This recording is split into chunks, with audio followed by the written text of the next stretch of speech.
Recently appointed as the CMD of ITDC, G. KAMALA Vardhana Rao discusses his vision. Tourism sector is a very interesting sector. I have worked as a tourism secretary as a Kerala government also, so this is not a new area for me. But as far as tourism in India is concerned, it is a lot to do, especially for the operators, tour operators. If you see the number internationally, the foreign travelers who are coming to India, the number has not really gone up as much as it should have gone, taking the potential into consideration.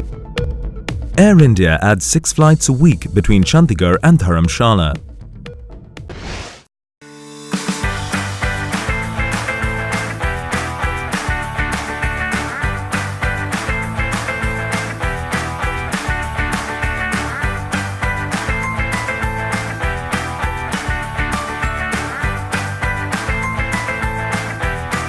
There are always some leads that come by and there's always conversion.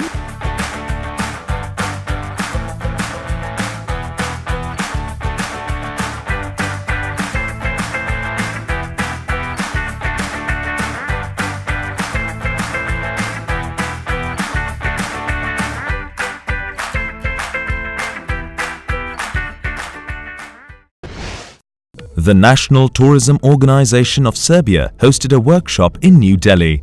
We've needed to do a lot of grassroots kind of promotional work to just get people to know who we are and where we are. Last year we had around 8,000 tourists from India, and they had 25,000 overnight stays. We're doing a workshop for the tourism organization in partnership with Turkish Airlines. We have 5 DMCs who have come in from Serbia.